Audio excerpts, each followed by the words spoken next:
আমি বাড়ি আসছি। বাড়ি আসছি মানে? তোমাকে এত নিষেধ করা সত্ত্বেও তুমি বাড়ি চলে আসছো? বাড়ি এসে কি করবা? গ্রামে কোনো কাজ আছে? বাড়িতে বেশি দিন থাকবো না, কিছুদিন থেকে আবার চলে আসবো। এর বাড়ি গেলে শুধু বাড়ি বাড়ি। লোকের স্বামী 4-5 বছর ধরে বাড়ি থাকে, কত টাকা নিয়ে আসছে? আর এর মাত্র 8 মাস হয়েছে, এর মধ্যে বাড়ি আসবে। তোমার যা ইচ্ছা তাই করো। তুই যে বাড়ি গেলে যাসনি? না, ভাবলাম আর কিছুদিন থেকেই যাই, গ্রামে তো কোনো কাজকর্ম নাই। সবই বুঝতে পেরেছি, ছাড় এসব কথা, যা। আর কতক্ষণ বসে থাকবো বলো তো? 1 ঘন্টা হয়ে গেল। শোনো আমার, একটু বোঝার চেষ্টা করো। আমাকে বাড়িতে সব কাজ ছেড়ে তবেই তো আসতে হবে। তুমি আর 10 মিনিট বসো, আমি আসছি। কি গো বৌমা, আজকে আবার কোথায় যাচ্ছ? আমার অ্যাকাউন্টে প্রবলেম হয়েছে, আপনার ছেলে টাকা পাঠাবে, তাই ওইটা ঠিক করতে যাচ্ছি। ও, যাও। কি করছো? কি আর করবো, বসে বসে শুধু তোমার কথাই ভাবছি। শোনো না, কালকে একটু দেখা করতে পারবে? না করো না প্লিজ, তুমি তো জানো তোমাকে না দেখলে আমি থাকতে পারি না। আচ্ছা ঠিক আছে, তোমার কথা আমি কখনো নাচতে পেরেছি? আমি যাবো। আমার সামনে ডালদিন।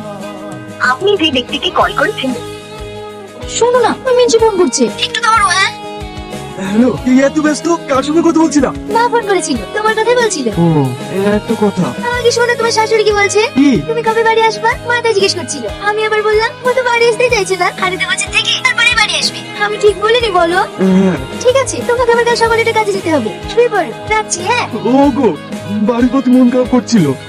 বাড়ি হারিয়ে যাচ্ছে নাকি? হাঁটতে বছর পরে চলে আসবা। মন খারাপ করো না, শুয়ে পড়ো, রাখলাম। হ্যাঁ, এতক্ষণ কি কথা বলছিলা?